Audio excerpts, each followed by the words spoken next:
How will you solve the country's drug problem? Secretary Rojas? Well, unang-una, sa demand side, no? Yung paggabay ng mga magulang sa kanilang mga anak, yung pagiging cool ng malinis at hindi durugista.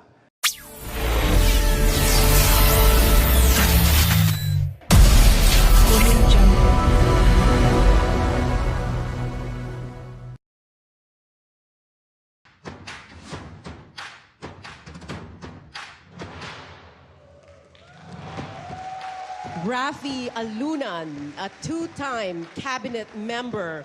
He was DILG secretary during the term of President Fidel Ramos and served as tourism secretary during President Cory Aquino's administration. He's running under the Bagumbayan Party.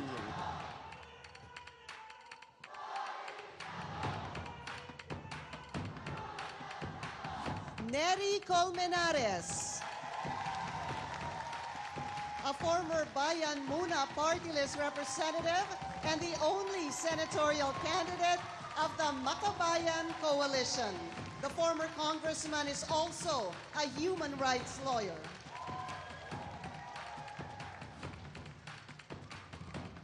Samira Gutok, she was a legislator of the autonomous region in Muslim Mindanao, also a former member of the Bangsamoro Transition Commission.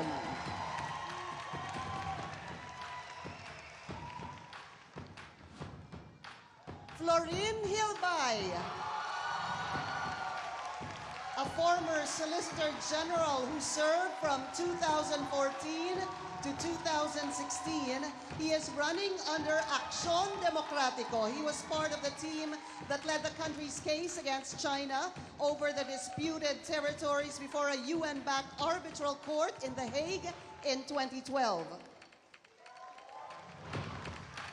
Harry Roque, he was spokesperson for President Rodrigo Duterte. He was a human rights lawyer and was a party list congressman. He's running under the People's Reform Party.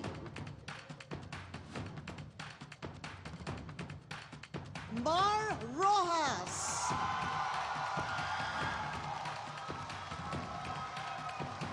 the former DILG secretary, was a senator from 2004 to 2010. He served as transportation secretary as well as trade and industry secretary. He is running under the Liberal Party. And Erin Tanyada, a former Quezon congressman. He was also former Deputy House Speaker. He is seeking a Senate seat under the Liberal Party.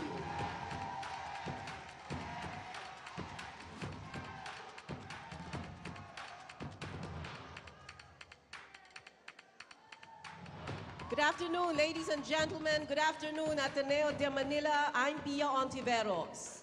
And I'm Pinky Webb. Our job is to ask our 7 senatorial candidates the question that matters most to the Filipino people. We have a live fact-checking team together led by our resident sociologist, Nicole Corato. Welcome, Nicole. Hi, Pinky. Good afternoon. This afternoon, we are joined by a team of sociology students from the University of the Philippines, Diliman. They will fact-check what our candidates are saying and also listening to conversations online. We invite our audiences to join the conversation using the hashtag #TheFilipinoVotes.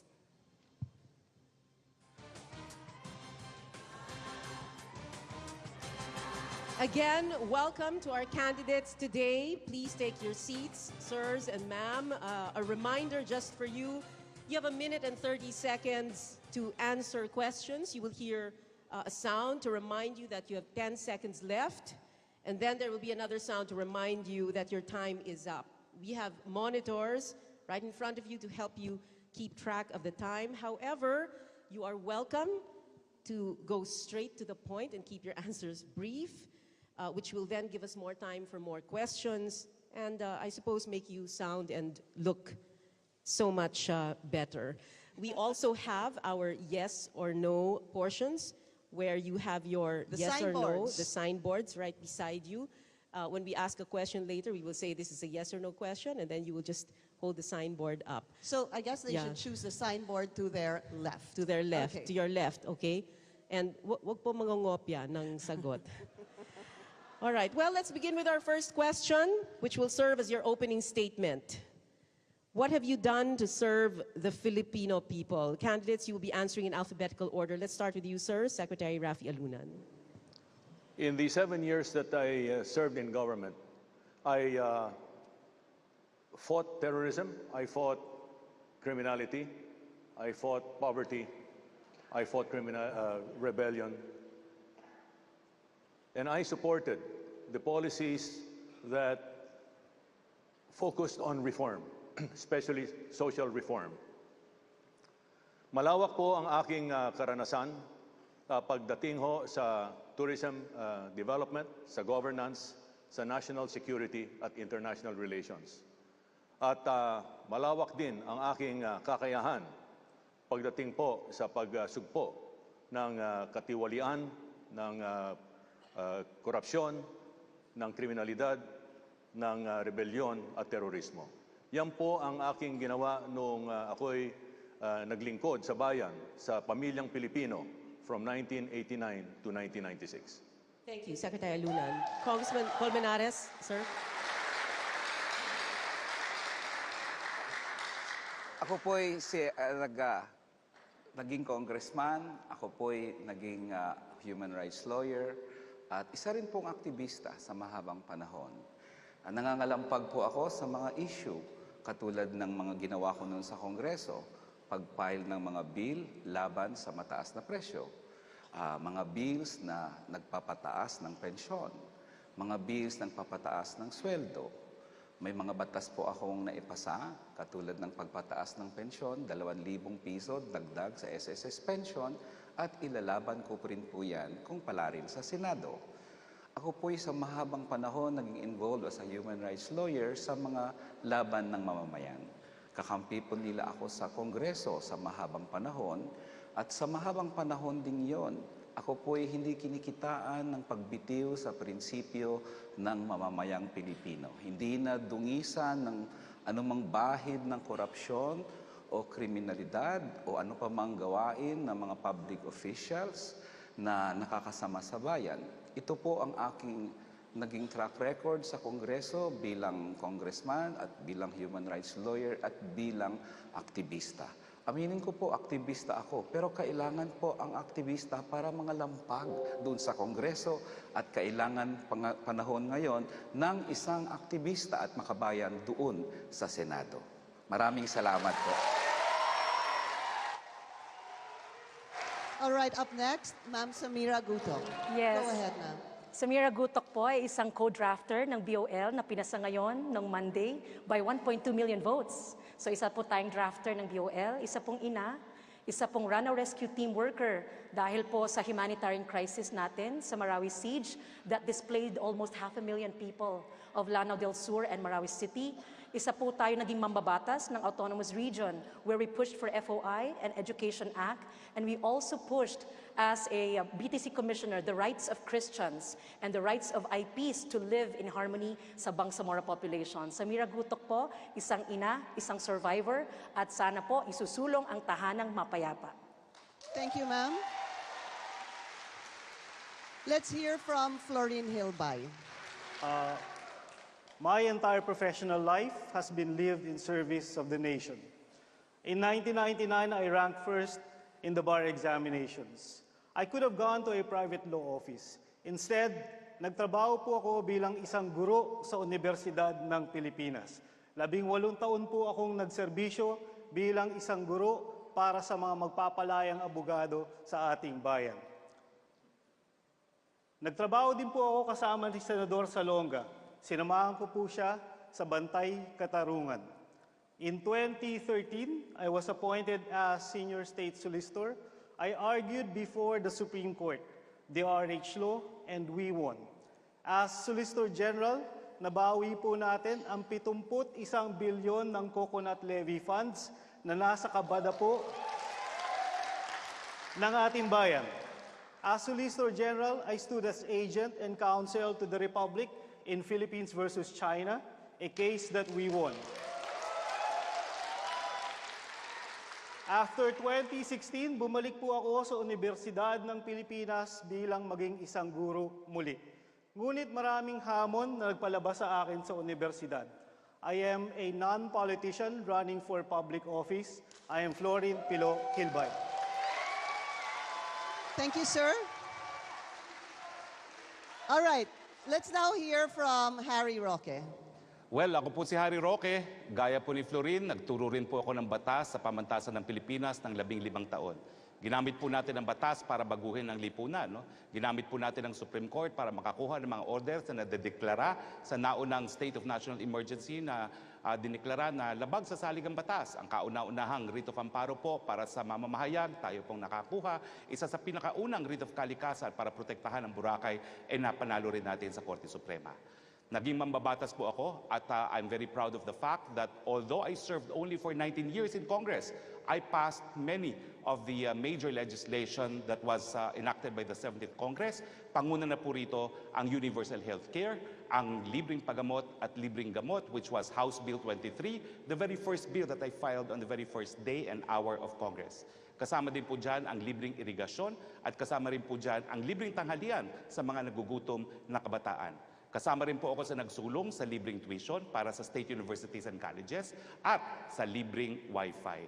Ako po'y nag-a-apply ngayon para maging senador dahil unang-una napatunayan ko na po yung kakayahan ko sa larangan ng paggagawa ng batas at pangalawa po bilang isang spokesperson, binigyan ko rin po ng importansya ang karapatan ng tao doon sa tinatawag na freedom of information. May mga pagkakataon, maraming salamat po. Thank you, Secretary Roque. Let's hear from Secretary Mar Rojas. Magandang hapon po sa inyong lahat. Ako po si Mar Rojas. Medyo matagal nang retirado pero ngayon bumabalik. Kaya ninenervyos. Una po ninyo akong nakilala bilang Mr. Palengke. At doon nagbantay tayo na ang presyo ay mananatiling abot kaya ng lahat ng mga misis at mamimili. Sinulong ho natin yung Cheaper Medicines Law na kung saan ang presyo ng gamot para sa Norvasc, sa mga gamot para sa diabetes, sa cancer at iba pang mga maintenance medicine ay maipababa at yan po ay napasa. Dagdag pa doon ay tayo nagsulong ng batas para matanggal ang buwis sa mga minimum wage earners at para sa mga OFW. Sa paglikha naman ng trabaho, DTI tayo noon nung isinulong natin yung mga call centers, mga BPO, mga IT, na ngayon napakaraming nakikinabang ng mga kabataan natin at plano ko na lalo pa itong palawakin. Lumalahok muli sa pagkasenador dahil naniniwala ako na dapat mas malayo pa ang mararating ng ating bansa. Hindi ako kontento na hanggang sa kahirapan na lang o sa kulelat ang Pilipinas. Maraming salamat. Magandang hapon sa inyo. Salamat po, Secretary Rojas. Congressman Erin Tanyada. Maraming salamat, Pia. Magandang araw po sa inyong lahat. Ako po si Erin Tanyada. Matagal pong naglilingkod sa mamamayan. Nagsimula po ako bilang student leader dahil sa pag-aruga ng aking mga lolo at aking tatay. Sila po ang namulat po sa akin sa ating pagkakilala sa ating lipunan. Sabi po nila sa akin, kung gusto mong maglingkod sa ating bayan, kailangan kang makinig sa problema ng ating mamamayan. At bilang isang student leader, ako po ay nakibaka at sumama sa pagtataguyod muli ng mga student councils at student organizations. Naging human rights lawyer, pinaglingkuran po natin ang mga manggagawa at magsasaka. At pumasok po sa politika at pinatuloy po natin ang pakikinig sa ating mga mamamayan sa mga problemang hinaharap po nila. Nandyan po yung usapin ng coconut levy, nandyan po yung usapin ng universal healthcare, nandyan po yung usapin ng cheaper medicines bill. Marami pong problema ang hinaharap ng ating mamamayan hanggang ngayon. Marami pa rin sagot na tinatanong sila at si Erin Tanyada po ay handang magtrabaho para sa kanila. Maraming salamat. Thank you, Congressman Tanyada. All right, this is our next question. It's about the age of criminal responsibility. This question goes to Secretary Harry Roque, Secretary Mar Rojas, and Secretary Rafi Alunan. This has been a much talked about topic the past week, and amid the public outrage, the House of Representatives approved on second reading a bill lowering what they now call the minimum age of social responsibility to 12 years old. Of course, we know that the House originally had the minimum age at 9. The Senate has yet to vote on the measure. Well, Sorry, sir, here it is. Candidates, here's the question. What is your stand on the lowering of the age of criminal responsibility? We start with you, Secretary Harry Roque. I was in Congress when this was originally discussed. I was very much against lowering the age to 9 because I thought, and it's supported by scientific studies, that by 9 years old, the brain has not yet developed fully, and that children should not be treated as criminals. So in fact, when I was new in Congress, I conducted a seminar for my fellow congressmen and arguing that no one should support the lowering of age of criminal liability to age 9. However, I am supportive of lowering the age to 12. Why? As a professor of international law, the Committee on the Rights of the Child, which is an authoritative group of distinguished persons, have recommended that the minimum age should be 12. It should not be below 12. And secondly, I was somehow influenced by, I think everyone saw that video of a student bullying. I think it was in this university as well. And under existing law, a 14-year-old would absolutely incur no criminal responsibility. So I thought perhaps it should not be 9, but perhaps it should also not be as late as 15. So I'm happy and comfortable with 12. Thank you, sir. Secretary Mar Rojas, you're next, sir. Alam nyo, simple lang ito 18 years old bago ka pwedeng bumoto. 18 years old bago pwede kang uminom ng alak. 18 years old bago ka pwedeng pumasok sa ating armed forces. 18 years old ang age of majority. Bakit natin paparusahan? Bakit natin ikukulong ang mga kabataan sa mas murang edad, sa 12 o kaya sa 9? Para sa akin, hayaan natin yung kasalukuyang batas, suportahan natin ng todo at tingnan talaga natin kung kulang ito. At sa ganun, doon tayo maghain ng mga proposals para baguhin ito. The law as it exists right now has not worked to its full extent. So pondohan natin, suportahan natin, at ilagay natin sa tama. Thank you, sir. I still have no more? You still have time, sir. Wala, in-erase na May utang kayo sa akin. Balikan ka namin mamaya, sir. Secretary Rafi Alunan, go ahead, sir. Thank you. I think we're forgetting the most essential part of the problem here, which is prevention. Whether you're talking of 18 years old or 15 years old or 12 or 9, the important thing is for the parents to be very much involved in protecting their young and making sure that they don't get into trouble. I think that whether the age limit is lowered to 12 or 9, I think the parents should be held accountable. There is already a law that holds the parents accountable, but I don't know whether it's being implemented. In the United States, there is a law that heavily penalizes parents who are neglectful of their responsibilities and parental obligations. Now, I also understand that there are juvenile centers already in place. There are 57 all over the country. There should be 114, and the local government units are the ones in charge. Unfortunately, they're not doing a very good job.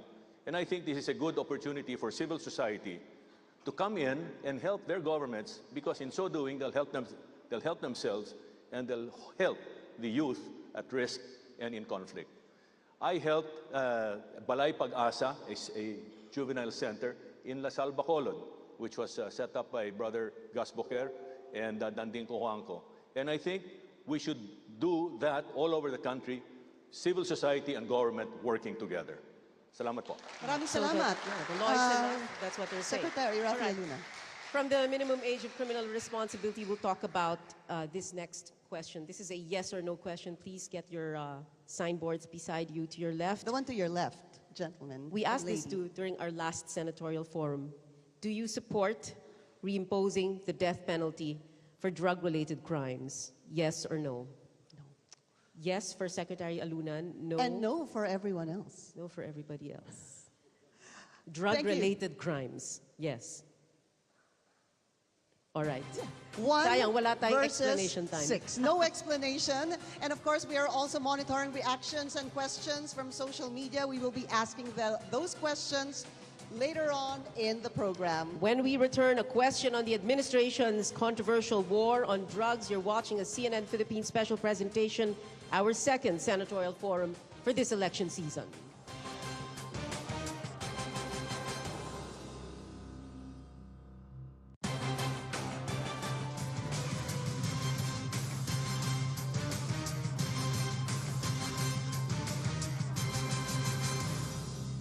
Findings ng mga dalubhasa, and I think the sooner that it is released, the better.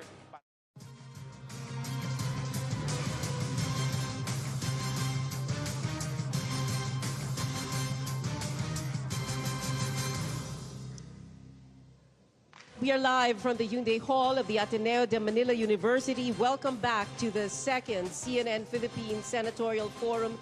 This is actually part 2, and today we have 7 senatorial aspirants who are here on stage with us. We are just about 3 months away from our midterm election. That's why it's really important na malaman natin ang kanilang mga stand sa mga issues because this can affect or even change our lives. We'd also like to let you know that we invited as many candidates as possible, especially those also in the Magic 12. For example, At least according to the surveys. the last survey. The last surveys. Senators Grace Poe, Senator Cynthia Villar, Senator Nancy Binay, Senator Pia Cayetano, and even Senator Sani Angara. Unfortunately, obviously, they declined. Also, Senator Coco Pimentel was meant to be here today, but due to some last-minute issues, he had to attend a particular engagement. We also invited, for your information, Senators Jinggoy Estrada and Senator Bong Revilla, but they were also unavailable. But do not worry, we will keep on inviting them, and possibly to the April debate, and we CNN will have Philippines. more senatorial forums. We do need to accommodate as many senatorial candidates as possible. Now, this next question goes to the 2 former DILG secretaries, Rafi Alunan and Ma Rojas. The Human Rights Watch released a report on January 18th saying the government's war on drugs has deepened. Last year, the Senate conducted inquiries into the smuggling of billions of pesos worth of drugs through the Bureau of Customs. Meanwhile, the PDEA says there was a significant rise in the number of drug trafficking incidents involving foreign express delivery and domestic courier services last year. How will you solve the country's drug problem? Secretary Rojas? Well, unang-una, sa demand side, no? Yung paggabay ng mga magulang sa kanilang mga anak, yung pagiging cool ng malinis at hindi durugista. Yung mga para humupa yung desire for many of our young na lumahok sa drugs para lamang makasama sila. Doon naman po sa mga lulong na they're already addicted to the drugs, then of course, we need rehabilitation centers at mga doktor at mga dalubhasa para matulungan sila. On the law enforcement side, napapansin natin lahat na yung mga malalaki, yung mga nag-i-import nitong mga toneladang mga drugs na ito or yung mga materyales na sa paggawa ng drugs ay hindi na-aresto. Lahat ng mga na-aresto nakatsinelas. Lahat ng mga na-aresto mahihirap. Lahat ng mga na-aresto ay yung mga low-level criminals. No? Saan yung mga malalaki? Hindi naman dumadating. Yung 1 gramo na dumadating sa barangay, nagmumula yan sa tonelada sa mga laboratories na ginagawa. Nasaan yan? Ako, susuportahan ko ang paggamit ng mga intelligence funds para alamin kung nasaan itong mga laboratories na ito, para alamin kung sino itong mga drug funders na ito, itong mga kapitalista sa drug. Para sa akin, yan ang sagot dyan. Thank you, Secretary Rojas. Secretary Alunan? Thank you very much. When I was in the DILG, I was told by the DEA in the United States na drugs were coming into the country and that narco politics was seeping in. And if we don't watch it, we would become a narco state like Colombia. That was in 1995. Fast forward today, we now have a raging forest fire. There are several ways to address it. Number one, reform the criminal justice system sapagkat marami pang skalawag sa four pillars of the criminal justice system: police, prosecutor, judges, jails. Anybody can free themselves from the clutches of justice and the law because bulok na bulok yung ating mga pillars of the criminal justice system. So we need to reform that. Secondly, we have to strengthen our laws like the Human Security Act and revised penal codes para matakot ang tao. Third, we have to make sure that we provide or render swift justice because justice delayed is justice denied. In the case of, I also would like to propose a division of labor. Society takes care of its addicts while the government takes care of the syndicates. And lastly, I would like to impose the death penalty for drug-related crimes, especially against the syndicates who undermine society and undermine our government. Maraming salamat po. Thank you, Secretary Luna. And our next topic is on inflation. Ang dami kasing concerned dito, very worried about this. High prices, of course, a very big concern. It's a question from our audience on social media. And we will ask three of our candidates to answer: Samira, Gutok, Erin Tanyada, and Florin Hilbay. Let's go to Nicole for that question. Nicole? One of the most popular questions we get on social media is related to inflation. So we ask our candidates, how do you make the prices of basic goods and services more stable? Let's begin with Samira. Ang concern ko bilang isang ina at taong pamilya ay pagiging vulnerable ng mga mahihirap. We are the poorest of the one of the poorest countries in the world. Actually, ang description is draconian. Mas mahirap sa hirap ang Pilipinas. Inflation can be addressed by giving cushions and safeguards to how we implement our economic policies. Dapat po yung mga mahihirap ang lalong bibigyan ng polisiya. How do they survive under the circumstances? So dapat po yun ang ating i-institute na policies, cushions and safeguards for our poorest of the poor. Thank you, Samira. Gutok. Let's go to Congressman Erin Tanyada. Maraming salamat, Pia. Una, kailangan po natin alamin kung saan nanggaling yung inflation rise po natin. At kung titingnan nga po natin, maliwanag po dahil po ito sa Train 1. Ang panawagan po natin, sana ma-suspend muna hindi lamang yung excise tax ng 2019, kundi excise tax rin po ng 2018. Ngayon, nakakalungkot po, ang ating administrasyon po ay nagbibingihan sa mga hinaing ng ating mga mamamayan at yung sinasabi po ng ating mga mamamayan, itong mga safety nets na dapat kasabay po ng Train 1. Hanggang ngayon, hindi fully implemented. Kaya lalong naghihirap po ang ating mga mamamayan. So kailangan po natin i-suspend itong mga excise taxes. Thank you, Congressman Tanyada. Florin Hilbay. Ang bagay po yung nagpataas ng presyo ng mga bilihin noong nakaraang taon. Unang-una, yung train. Pangalawa, yung pagtaas ng presyo ng bigas. Ako po, bill pa lang yung Train 1, tutol na po ako. Dahil sa tingin ko, ang bawat batas ay isang kompromiso. Kung ikaw yung nasa taas, doon sa Train 1, kebs ka lang naman eh. Okay lang sa iyan dahil di ka masyado naapektuhan. Kung nasa gitna ka, bababa yung income taxes mo, then you get to internalize the cost of your own economic activity. Pero yung problema, yung nasa ilalim, yung nasa laylayan, yung mga walang kapangyarihan, sila yung hindi nabigyan ng oportunidad para magsalita. At sila yung tinamaan ng pagtaas ng presyo ng train. Lugi sila doon. It's also unconstitutional from the standpoint of the policy of the 1987 Constitution. Yung atas ng ating saligang batas, progressive system of taxation. Ability to pay ang basihan doon sa pagpataw ng buwis, hindi kung ano man lang. No? Pangalawa, nakita natin na hindi na-manage ng maayos yung presyo ng bigas, kaya naman tumaas. Kaya sa tingin ko, yung dalawang bagay na nasa kontrol ng pamahalaan na nabitiwan, yung pagpataw ng Train 1 at yung pagtaas ng presyo ng bigas, yun yung kailangan na i-manage. Maraming salamat, sir. The next question is still about inflation. And, malapit na kayo, sir. And this one goes to Congressman Nery Colmenares, Secretary Harry Roque, and Secretary Mar Rojas. How can we bring down the price of rice and protect rice farmers at the same time? Congressman Colmenares, go ahead, sir. Thank you. Well, ang unang problema talaga sa pagtaas ng presyo ng bilihin ng bigas, for example, ay ang kulang talaga ang suporta ng gobyerno sa agrikultura. Can you imagine that? A government which imposes irrigation fees sa mga magsasaka niya. Kumpara sa Vietnam, kumpara sa Thailand, tayo lang ang nag-impose ng irrigation fee, kaya mahal ang production cost. So dapat talaga suportahan ng gobyerno yan. Pangalawa po, inflation is affecting even the rice industry. Mataas ang presyo ng gasolina, tubig, kuryente. Bakit? Ay grabe ang pataw ng gobyerno ng buwis.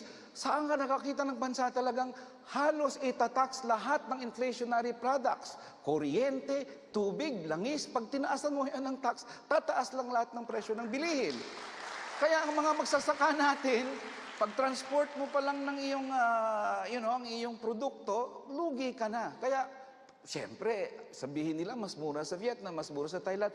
Bilyon-bilyon ang ginagastos ng gobyerno para sa yumaman ng magsasaka ng Vietnam, ng Thailand, iba pa. Dapat bilyon-bilyon igastos sa magsasaka para yumaman ng ating magsasaka.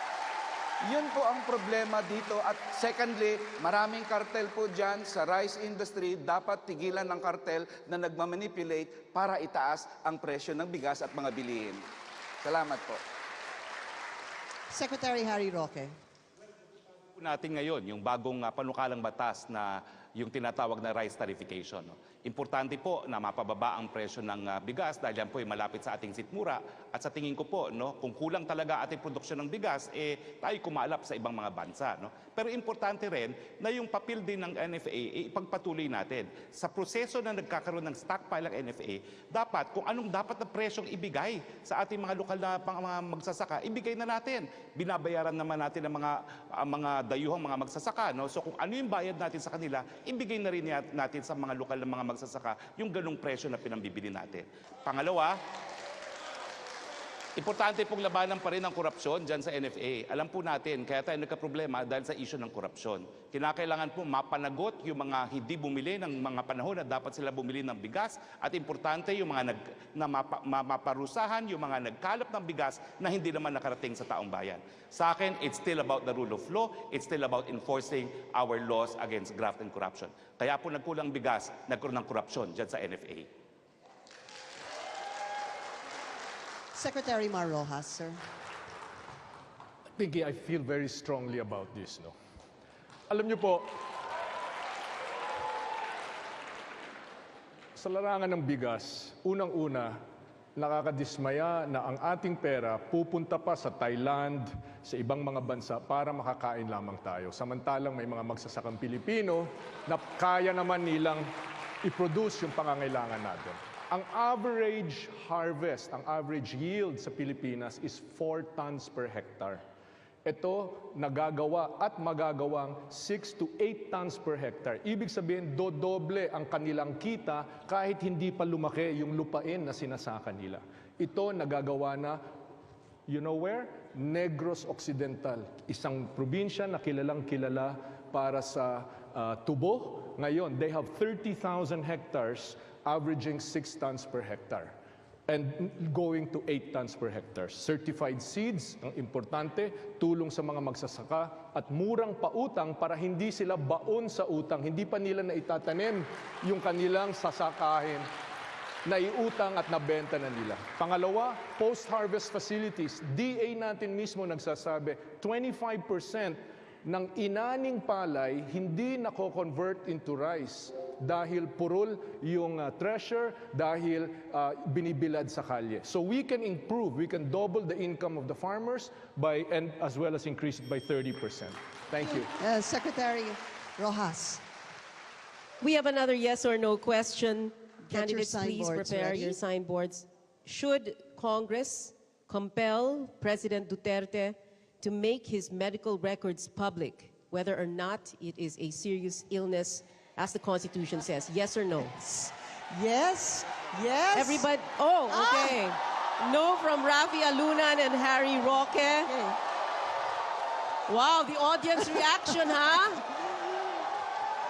Pia, Pia Tunos. Tunos, Rafi Alunan and Secretary Harry Alunan Roque. and Secretary Ang Harry sarap Roque. sana tanungin, ano? Explanation, nga pero eh. hindi pwede. Kaya nga, Baka- yes or no? Pia, baka sa break. Baka sa Tanungin break, natin. no? At ang sarap tanungin ng audience, bakit kaya ganyan kayo mag-react? But anyway, okay. All right, this is... We're gonna go on a break, Pia, yeah. This is a CNN Philippines special presentation. When we return, we're going to talk about traffic, which is costing this country 3.5 billion pesos a day in lost opportunities.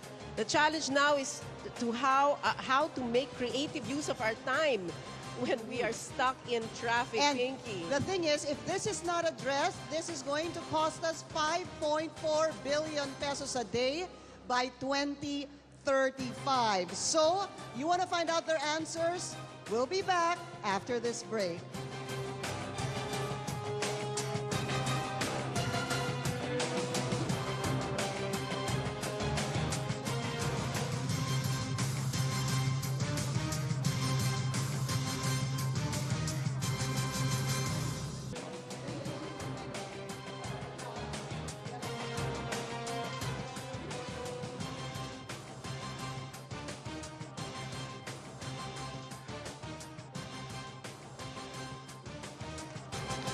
This is the CNN Philippines Senatorial Forum Part 2. We are joined here on stage by 7 senatorial aspirants. So Pinky. here, Pia, is another yes or no question. I wonder if they're going to answer the same way again. The COMELEC proclaimed on Friday the ratification of the Bangsamoro Organic Law. Do you believe that the Bangsamoro Organic Law will help establish long-lasting peace and uplift the lives of our fellow Filipinos in Mindanao? Yes or no? Different answer No this from time Mary around. Colmenares. Yes from everybody else. Our next question still on Mindanao. This is for Samira Gutok, Rafi Alunan, and Florin Hilbay. Just this morning, we had twin explosions in the cathedral in Jolo in Sulu. 27 dead, many more wounded. Is martial law justified in Mindanao? We'd No. like you to explain your answers, please. You have 1 minute and 30 seconds. Samira Gutok, you first. No, it is not justified. We stood in Congress as an evacuee leader to cite incidents of human rights violations at certain instances and locations within Mindanao. There is no invasion. There is no lawless rebellion. There is a group of young people who took to the street to oppose what they felt was a warrant of arrest on their colleague, Hapilon. So we thought that there should be strengthening more of our peacekeeping measures. It should be an enforcement by the PNP, the military, that should be taken to task. Hindi po kailangan ng malawakang martial law. At ang ibang areas naman sa Mindanao ay addressed ang kanilang peace at order. So I feel that martial law is uncalled for. We have a freedom of press. It should be guaranteed. The right to liberty and motion should be guaranteed. And it is under threat under martial law. Thank you, Samira. Secretary Alunan. Well, first of all, martial law is favored by the people of Mindanao. And they consider it as a... Let's give Secretary Alunan a chance to explain. Go ahead, sir. And they consider it a preventive measure because Mindanao still has many threats: banditry, terrorism, insurgency. To the right of Mindanao, from the middle of Mindanao to the right, you have the NPA. To the left of Mindanao, you have the insurgency, as well as terrorism, as well as ISIS-related organizations. As you can see, Marawi is Exhibit A. And what happened in Jolo is another case in point. I think to the extent that the people of Mindanao are comfortable, are safe and secure because of martial law, then let's grant it to Mindanao, to the people of Mindanao. The important thing is that martial law in Mindanao is not the same as the martial law of the Marcos era. It's very, very different. These guys are laid back. They act to prevent act of terrorism, and if necessary, use every force to deter, detect, and crush threats against the public safety and security of the people. Thank you, sir. Florin Hilbay.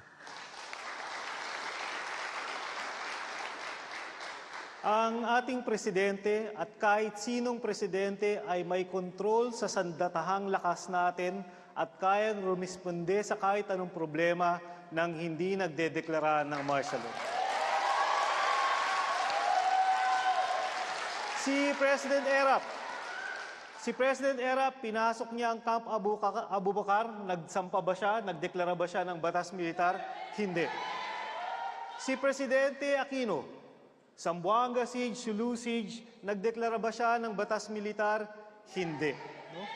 Ang pagdedeklara ng batas militar ay usaping legal at constitutional. Hindi komportable ba ang mga tao doon sa lugar na yon o hindi. Noong 2017, nagdeklara ng batas militar, in-extend sa kadulu-duluhan ng 2017. Noong 2018, in-extend ang batas militar.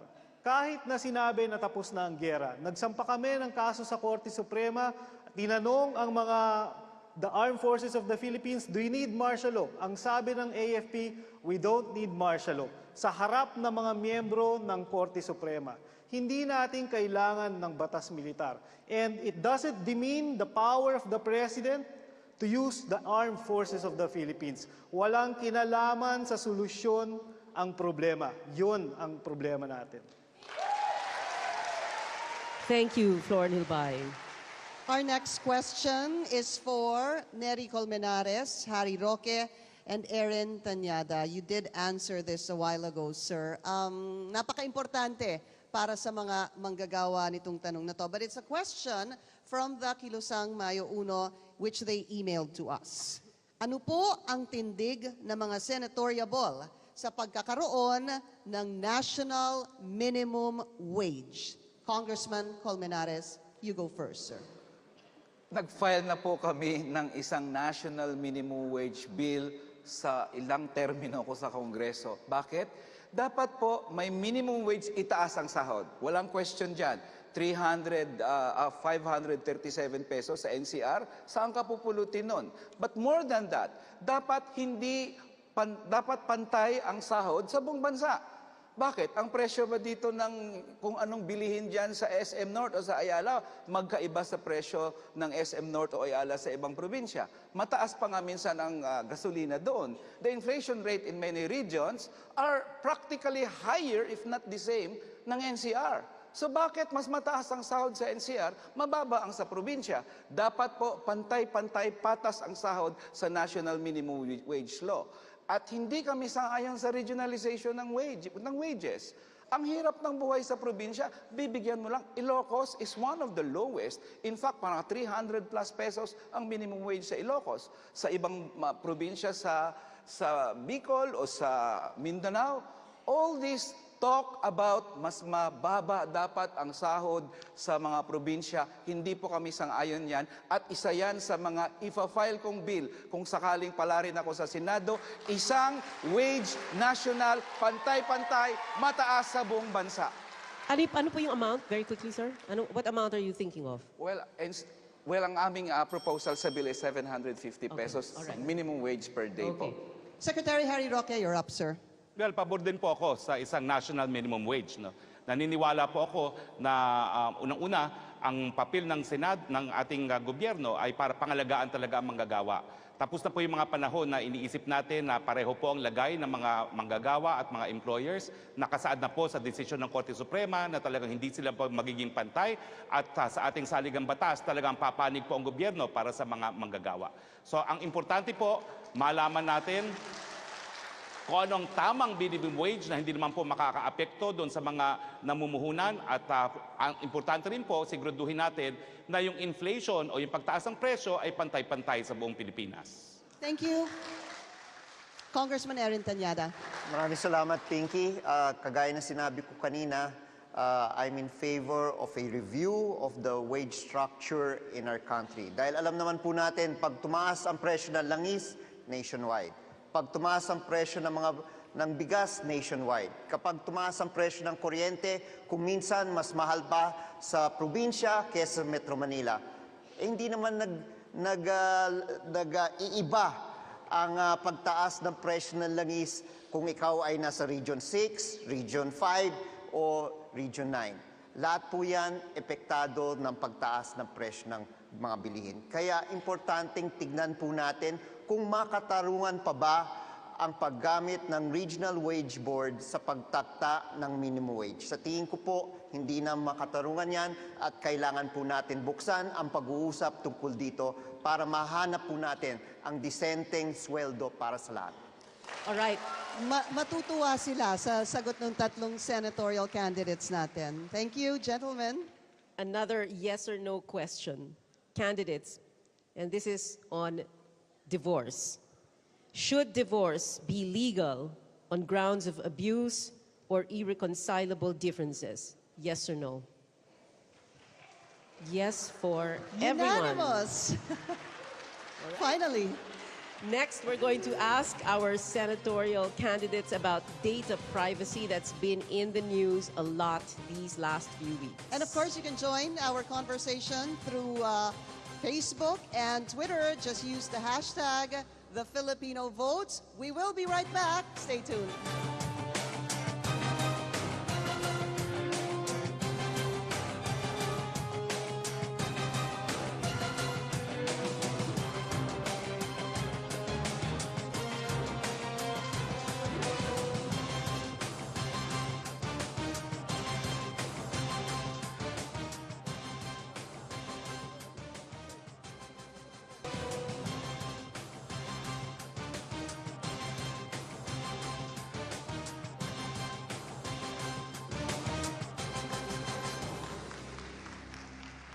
We are asking our 7 senatorial candidates the questions that most of us want to find out. This is a CNN Philippines special presentation. This next question will be about our country's third telco player. We'd like the following candidates to answer this question: Mar Rojas, Rafi Alunan, and Harry Roque. During the Senate investigation into the country's third telco, Senate Minority Leader Frank Drilon said Ms. Latel's franchise should be deemed void since it failed to operate as required within a year from the grant of franchise in April 1998. Congressional franchise was one of the issues raised. The change of ownership without congressional approval was another. Our question is, should the government review the provisional third telco rights given to Ms. Latel, or should a new round of bidding be conducted? Secretary Rojas. If the question is, do we want a third telco in our country? The answer is yes. More competition, better service, lower cost to the consumer. Should it be this particular telco? Well, the evidence and the compliance with our rules on franchises should determine that. No? Ang mahalaga sa akin ay serbisyo para sa ating mga mamamayan. You don't know this, but there are nearly 1 million Filipinos na naghahanap buhay sa pamamagitan ng internet, dagdag pa doon sa mga call centers at IT BPO. These are Filipinos who teach English, who edit manuscripts, who write research papers, and the like, na ang kanilang pamamagitan para ma-access ang kanilang mga customer ay sa internet. They work from home. Hindi na sila dagdag doon sa problema sa traffic. Ang kanilang pangangailangan ay access to the internet. Ito yung pinaka-pamamaraan nila para ma-fulfill nila yung kanilang serbisyo na binabayad sa kanila. Bilyong-bilyong dolyar ang ibinabayad sa kanila. 1 milyong mga Pilipino na naghahanap buhay na dyan. Ang mahalaga ay maayos na internet. Ang internet sa atin ngayon, we are number 88 sa mundo. Nasa kulela tayo. More competition is better for all of us. Thank you, Secretary Rojas. Secretary Alunan. Yes, I agree. We need to open up the market. We need competition. We need to improve the quality of service. We need to bring down the cost of service to the consumer.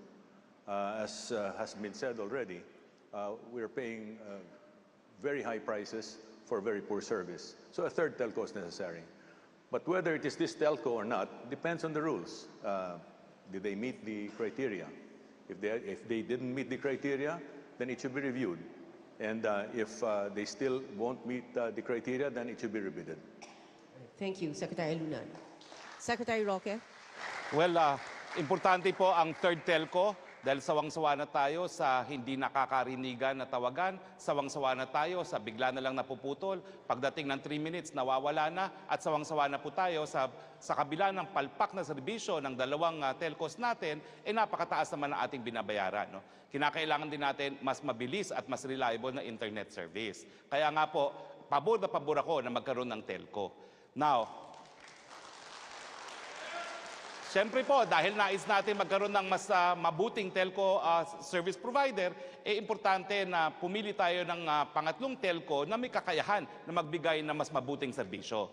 Ganun pa man, ang akin lang is tignan po natin, tama ba ang sinasabi ni Senator Drilon? Dahil siyempre po, no, isipin natin, sino bang magkaka-interes na wag makapasok ang third telco? Sa akin, papasukin ng third telco, reviewin natin na sila makakabigay ng mas mabuting serbisyo at hindi natin hahadlangan lamang yung pagnanais ng buong bayan na magkaroon ng mas maraming competitors para mabigyan ng mas mabuting serbisyo ang ating mga mamamayan.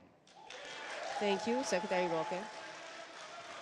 All right, late last year, the Senate and the House ratified the Cancer Control Bill that will establish a national framework to combat the disease. Among other things, it will provide affordable cancer treatment to Filipinos. This is a question from the Philippines Alliance of Patient Organization, which actually represents at least 1 million patients. We'd like to hear from Florin Hilbay, Mar Rojas, and Rafi Alunan. How would you fund the Cancer Control Bill? We start with Florin Hilbay. Sa akin, ang problema sa ating gobyerno is yung underspending. Kaya pag merong underspending, lahat yan ay nako-convert into savings. Laging may pera ang ating gobyerno. It's a question of how you prioritize the problems for government.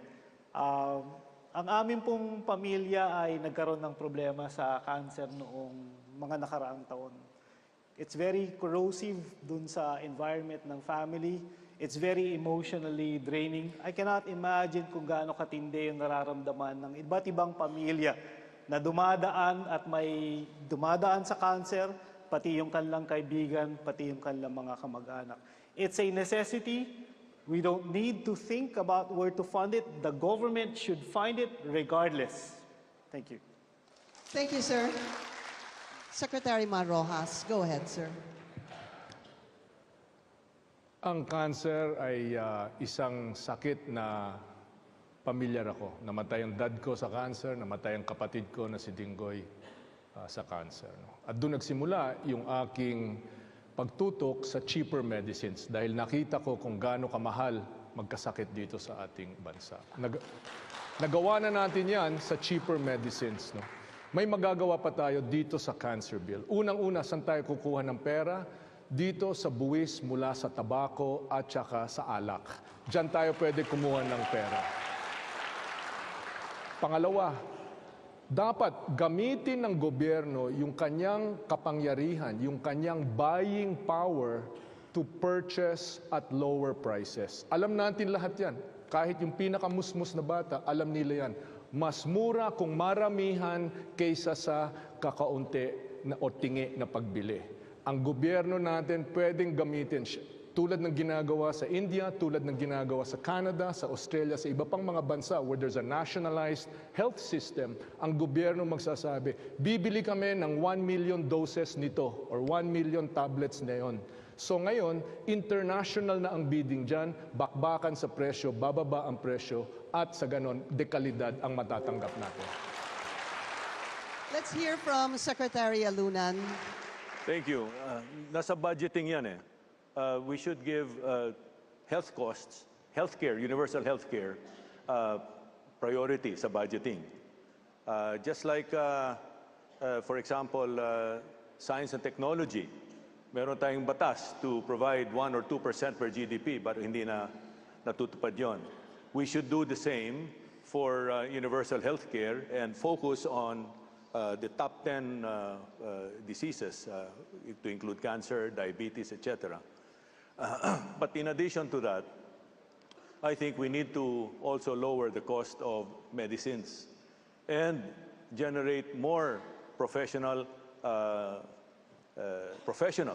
to provide the necessary health care, especially the doctors and the technicians, no, to address cancer. I also have a problem, not just with cancer. I also have a problem with other cases like autism, like PWDs. I don't think there's any budget that's being set aside for them. I would like to set aside a budget for PW one-stop shop centers, aside from anti-cancer centers, through proper budgeting. Thank you, sir. Thank you, sir. From one health question to another, our next yes or no question is about medical marijuana. Candidates, please prepare your signboards. The question is, should medical marijuana be legalized for ailments such as cancer, multiple sclerosis, seizures, and serious chronic pain? Yes or no? Yes or no? Yes, for everybody. Again, a unanimous answer, Pia. We are down to the last few questions. This is a CNN Philippines special presentation, our Senatorial Forum Part 2. Stay with us. We'll be right back.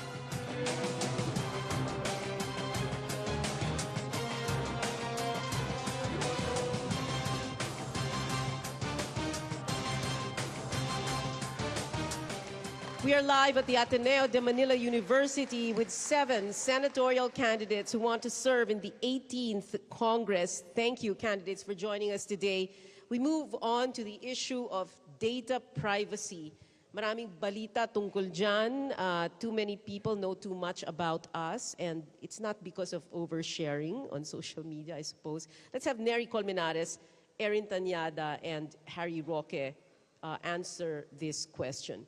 We see the continued expansion of e-commerce and rapid technological advancements all over the world, but data protection is a big challenge. What can the Senate do to encourage technological innovation while protecting our privacy? Nery Colmenares first. Well, ang issue ng data privacy has always been an issue for us human rights lawyers. In fact, I lecture sa mandatory continuing legal education for lawyers ng writ of habeas data. Kasi ang tingin namin napakahalaga po niyan. Para sa akin, if gather ng mga big companies yung information about you, wala naman akong ginawang masama, but ayaw kong maibigay sa kanila yung mga private details ko. Example lang recently, ang profiling ng ACT Teachers Party List. Sabi nila, kung wala ka namang tinatago, dapat okay ka na i-inform kung ano ang data mo. Nung final po namin dati, pinapanukala namin sa Kongreso, buksan ang mga bank accounts ng lahat ng mga politiko, congressman, senador, public officials. Ayaw nilang buksan. Sabi namin, akala ko yung argument na dyan, kung wala kayong tinatago, okay lang na buksan. Yun po ang issue dito. So, ang panukala ko talaga dyan is more of, sa akin, implementation yan actually. Yung pag-implement, yung ginagamit yung government resources to go after information ng mga opposition, I disagree with that vehemently. Go after the data and information on major personalities in the Philippines. And I also disagree itong pag-farm out sa mga big business ng information ng mamamayan for their commercial purposes. Yan po ang matunog na sagot natin sa data privacy. Dapat suportahan yan. Thank you, Congressman Colmenares. Congressman Tanyada. Maraming salamat, Pia. Ang kailangan po natin gawin, kailangan ipabalik po natin yung mga magagaling po nating mga computer technicians and internet experts po natin. Ang problema po natin, hindi po natin binabayaran ng tama yung ating mga experts sa computers para protektahan ang data ng ating bansa. Kung titignan nga po natin, meron pong lumabas na balita, hindi naman pala totoo na nagkaroon po ng data leak sa Department of Foreign Affairs. At kailangan po natin tignan ano ba yung protocols na sinusundan ng ating gobyerno tungkol sa pagmamanage at pag-store ng ating mga private data. Kaya kung titignan nga po natin, mahina pa rin po ang ating imbita sa mga magagaling po nating mga computer programmers at tingin ko panahon na kung tayo po ay talagang gustong magkaroon ng isang secure na bansa sa usapin ng data, bayaran po natin ng tama ang ating mga computer programmers. Thank you, Congressman Tanyada. Secretary Roque. Well, importante po talaga ang data privacy dahil ang pinagmumulan po niyan yung karapatang pantao to be secure in one's privacy, no, na nasa sa ligang batas. Isa po tayo sa mga nagreklamo na laban doon sa COMELEC at nagkaroon po ng desisyon ng National Privacy Commission na nagsasabi na naging pabaya ang COMELEC, no, at dapat managot, at ito nga yung naging dahilan para maging isa to sa mga basihan para ma-impeach yung dating COMELEC chairman Andres Bautista. Now, ang tanong is, anong dapat gawin sa Senado? Well, meron na po tayong batas, no? Doon po sa batas na binuo natin na tinutulang ko yung provision sa libel, no? Pinaparusahan naman po doon yung hacking, no? At hacking po talaga ang pinagmumulan ng problema pagdating sa sa privacy implementation, no? Sa akin po, importante na ang Senado will focus on yung ensuring na lahat ng number one, opisina ng gobyerno ay sumusunod doon sa batas. Ngayon po nalalaman natin ang mga lumalabag sa batas ay COMELEC. Pangalawa, DFA. No? Bakit mga gobyernong opisina pa ang hindi nakakasunod doon sa National Privacy Act? Tingin ko po isang dapat yan na tignan ng ating pamahalaan at bilang isang mambabatas, tignan po natin kung makakabigay tayo ng incentives doon sa mga kumpanya na magbibigay pa ng teknolohiya para lalo pang maprotektahan ang data ng mga mamamayan. Thank you. All right, we're down to our last question, our final question to our candidates, and I would welcome any one of you, you'd like to stand and address the audience, get closer to them, please do so.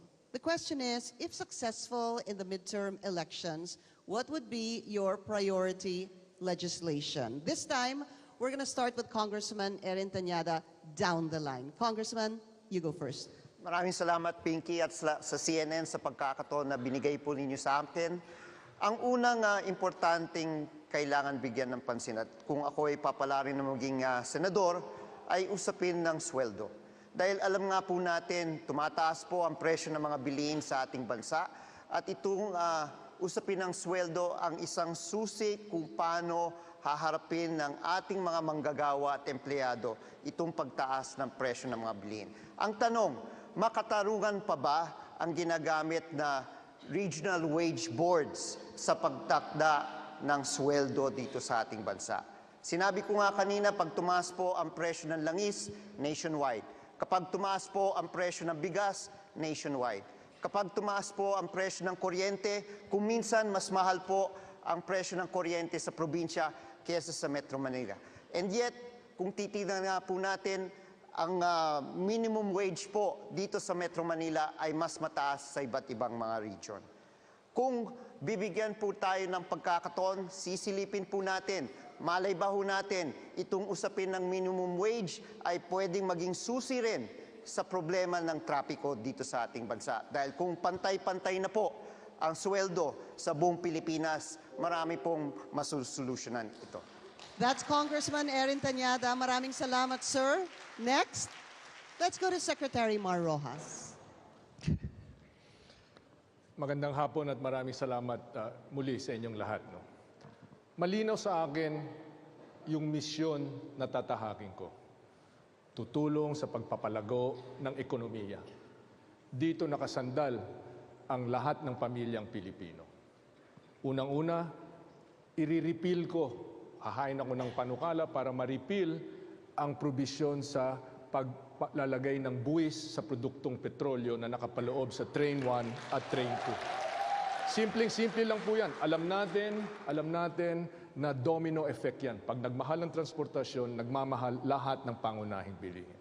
Pangalawa po, tututulang ko yung kilos ng Department of Finance na tanggalin ang mga incentives na siyang nag-iimbita o nag-aalok para mga investor ay dito magtayo ng kanilang mga pabrika, ng mga pagawaan. Paano tayo lilikha ng trabaho kung ang mga investors ay hindi natin i-welcome dito? Dapat swabe silang makapasok dito, ayusin natin yung mga red tape, lumabas yung pagkabisaya ko, red tape, ang mga red tape para nang sa ganon, mas mabilis silang makapaglikha ng trabaho dito sa ating bansa. At pangatlo po, yung sa internet. Napakahalaga po. Ito yung highway ng sa ngayon at bukas. Kung dati may kalye, ngayon internet. Napakahalaga po na pilitin natin itong mga telcos sa pamamagitan ng kanilang mga prangkisa na pabilisin ang kanilang internet, ayusin ang kanilang serbisyo. Maraming salamat, Secretary Mar Rojas. Up next, ayan na po.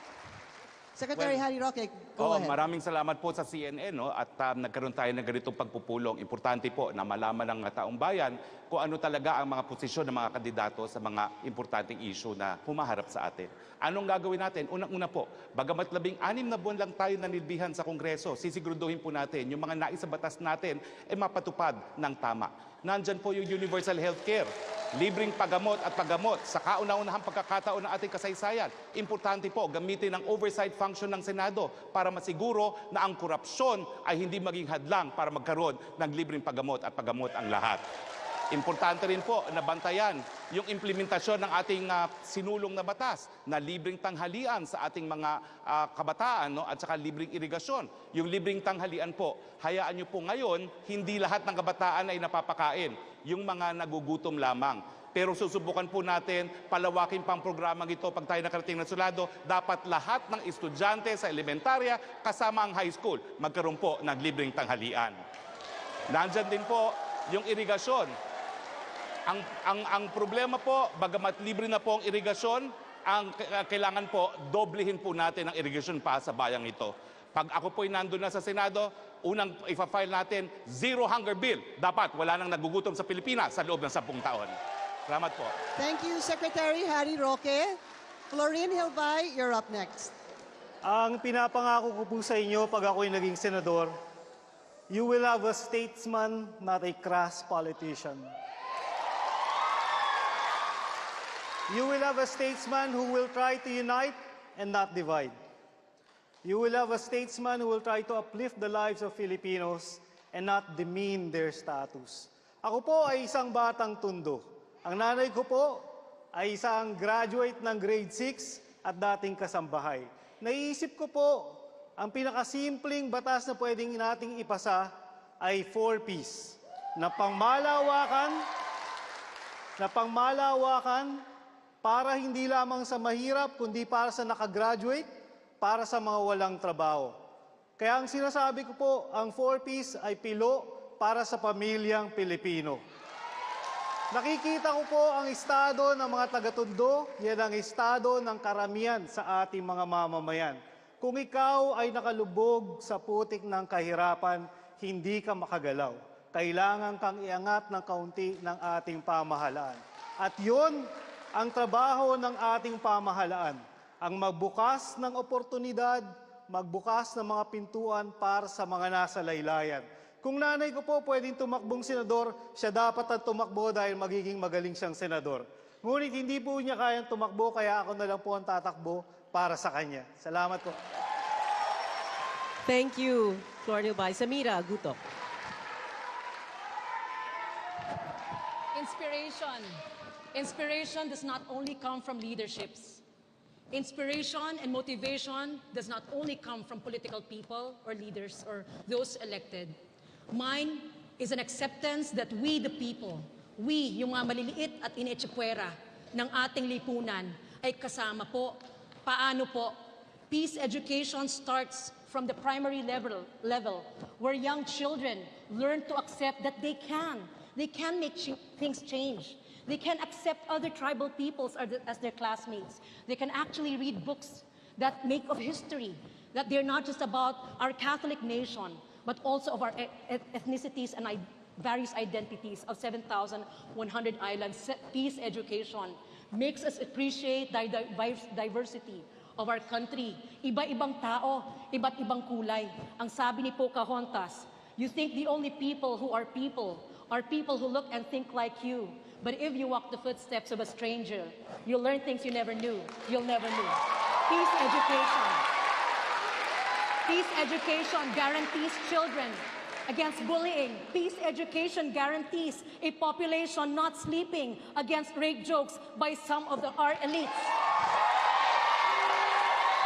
Peace education reminds us of decency and respect. Peace education ensures that we are Filipino and our values are not erased. Peace education. Thank you, Samira Guto. Congressman Nery Colmenares. Ang sabi ko kanina, kaya ako tumakbo sa pagkasenador dahil nais ko pong ituloy ang laban sa Kongreso doon sa Senado. Pagmahalal po ako sa Senado, isang batas malinaw, nire-repeal ang VAT sa kuryente, tubig at langis at ang excise tax ng train law. Walang patumpik-tumpik po na batas na nagbabawal sa kontraktualisasyon. Ang tatay ko po, security guard. Pero dahil hindi pa uso yung kontraktualisasyon noon, regular siya, na-promote siya. In the end, nung nag-retire siya, loan appraiser siya ng bangko. Pwede naman pala. Kaya isang batas na walang patumpik-tumpik nagbabawal sa kontraktualisasyon. Isang batas na nagsasaad ng mataas na sahod at hindi lang mataas na sahod, dapat national minimum wage para lahat ng manggagawa sa buong Pilipinas tataas ang kanilang sahod. Pensyon po, na-file ko po, nilaban ko sa Kongreso. Ang sabi nila, Nery, 2,000 dagdag sa SSS pension, suntok yan sa buwan. Mahilig po ako magsuntok sa buwan kasi paano mo naman masuntok ang buwan kung hindi ka susuntok? Dito sa Senado, susuntukin natin ang buwan muli, pensyon sa lahat ng senior citizens sa Pilipinas. Naging kakampi po ako ng mamayan doon sa Kongreso, maging kakampi ako ng mamamayan doon sa Senado. Congressman Colmenares, salamat po. Secretary Alunan.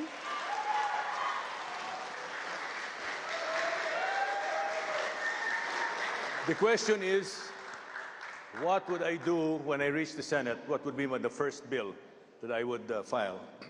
Well, that will stem from my platform, which goes this way. Build the nation, protect the people, secure the country, and sustain the effort. The first bill, in terms of building the nation, will have to do with educational reform, especially values formation. We have to bring back ethics in our daily life. We've lost it, and we've lost it. That's why we have to recover it in our institutions and by making sure that our families instill the proper values in our people. That's educational reform. The second has to do with the mismatch of education. We're churning out people that are not required by the 21st century, so we have to adjust our curriculum. Number two, protect the people through reforming the criminal justice system, because there are many scalawags in this criminal justice system. Number three, when we talk about protecting the people, we also include those who don't have the means to protect themselves, especially the old, the infirm, the retirees, the veterans, and those that suffer from disabilities. And number four, when we talk about secure the country, we're talking about improving and strengthening the armed forces of the Philippines, because diplomacy means nothing unless we have a strong means of securing ourselves. Maraming salamat po. Thank you, Secretary Alunan. To our candidates today, thank you very much.